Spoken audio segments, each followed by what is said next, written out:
नमस्कार। मैं कर्नल कुलकर्णी। जो मेरे साथ फ़ौजी ज़िंदगी में घटनाएं घटी है उनके बारे में आपको बताने की कोशिश कर रहा हूँ। इसीलिए कर रहा हूँ कि सिविल में आर्मी के बारे में सुनते तो बहुत है, लेकिन पता ही नहीं होता एक्चुअली वहाँ आगे क्या होता है। वो तो पिक्चरों में देखा होगा, नहीं तो कहीं किताबों में पढ़ा होगा।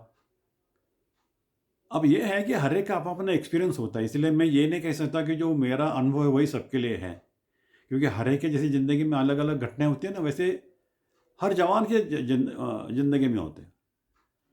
खाली आप किसी को कैसे देखते हो वो बात है। और चमत्कार के बारे में तो शायद सब एग्री करते हैं, नहीं एग्री करते, लेकिन मैं एग्री करता हूँ क्योंकि मेरे साथ सेना में कई बार ऐसे चमत्कार हुए, ऐसी सिचुएशन आई कि मेरे जब सारे रास्ते बंद हो गए तो भगवान ने वो आके आके मुझे मेरा रेलवे रास्ता खोल दिया। अब यही कहानी मैं आपको बताने जा रहा हूँ। आपने सुना होगा, भूखे पेट ना भजन हो गोपाला, ये ले तेरी घंटी ये ले तेरी माला। तो वो संत लोग हैं, उनको कुछ करना तो होता नहीं, वो एक जगह बैठ के भगवान का नाम ले लेते हैं, तो उनको फिर भी वो भूखे पेट करने के लिए काम नहीं था, भगवान का नाम लेने के लिए तैयार नहीं है। आर्मी तो मार्चेस ऑन स्टमक। अगर आर्मी के पेट में अगर खाना नहीं होगा तो काम कैसे करेगा? उसको तो दिन भर काम करना है, चलना है, पहाड़ों के ऊपर नीचे घूमना है, फॉरेस्ट एरिया में एक्टिविटीज़ करनी है, पेट्रोलिंग करना है। और पेट खाली होगा तो क्या, तो उससे कैसे काम मांग सकते हैं लीगली? ऐसे मतलब इनजस्टिस है। अगर उसको खाना नहीं खिलाया, जवान को बोला भाई तुम दिन भर काम करते रहो, करेगा वो बेचारा जितना भी हिम्मत है। लेकिन एज ए कमांडर हमारे लिए ठीक नहीं है। इसका मतलब हमारा एडमिनिस्ट्रेशन या हमारा प्लानिंग गड़बड़ है। लेकिन कई बार कई चीज़ें आपके हाथ में नहीं होती है ना, तब समस्या आ जाती है। अब वही हुआ मेरे साथ जब मैं मनेगांव में था। तो क्योंकि श्रीलंका में ऑपरेशन शुरू थे, तो श्रीलंका ऑपरेशन शुरू होने के कारण जो है हमें पता चला कि हमारा एयर ड्रॉप जो है वो देर से होगा। हमें कोई चिंता नहीं थी कि हमारे पास 1 महीने का राशन था, रिजर्व रहने राशन के अलावा। और पास में आसाम राइफल भी थी, नीचे सिविलियन स्टाफ थे, उनके लिए भी एक गोडाउन था राशन का। तो कहीं ना कहीं मिल जाएगा ऐसी आशा थी, सोर्सेस तो थे। लेकिन ये सारे सोर्सेज जो है वो एयर ड्रॉप पे डिपेंड थे। अगर एयर ड्रॉप नहीं मिला तो उनको भी राशन नहीं मिलता था, क्योंकि वहाँ और कोई तरीका नहीं था पहुँचने का। अभी ऐसे हालत में जहाँ और कोई सोर्स नहीं राशन मिलने का, क्या हो सकता है सिवाय भगवान के दया से, या बोलते कोई चमत्कार हो जाए तभी राशन मिल सकता है, वरना तो वापस जाना पड़ेगा यूनिट में, नहीं बैठ सकते वहाँ पे खाली पेट। अब ये देखते देखते हमारा राशन का लेवल जो है वो काफ़ी डाउन हो गया, मुश्किल हो गया।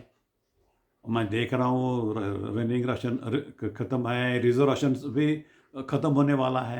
ये स्टेज आ गई, हमने फिर डिसाइड किया कि अगर कल सवेरे तक राशन नहीं आएगा तो दोपहर को जो जवान हैं वो आधे जवान वापस भेजेंगे हेडक्वार्टर में, ताकि वहाँ लोड कम हो जाए, तो बाकी जवानों को कम से कम और 20-25 दिन हम लोग कर सकते। तब तक तो उम्मीद है ड्रॉप आ जाएगा।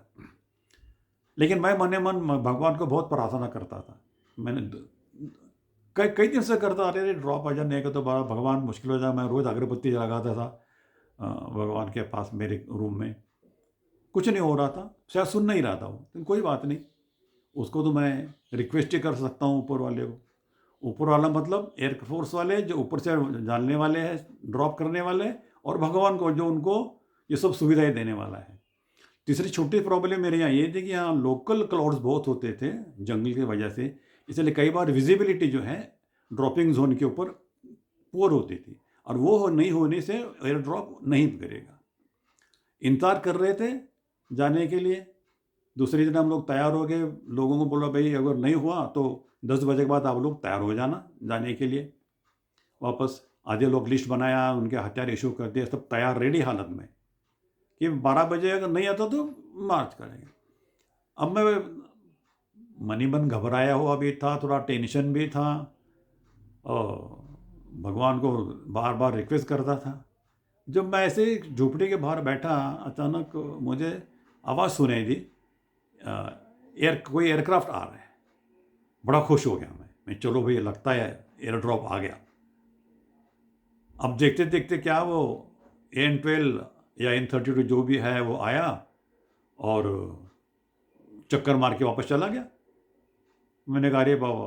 अब ये मुश्किल हो गया, लो क्लाउड हो गए तो वो नहीं होगा ड्रॉप।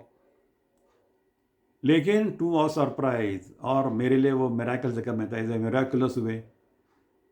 4-5 एयरक्राफ्ट सॉर्टीज़ आई और उन्होंने इतना ड्रॉप किया कि अगले 3 दिन तक जो है हम लोग उठाते रहे।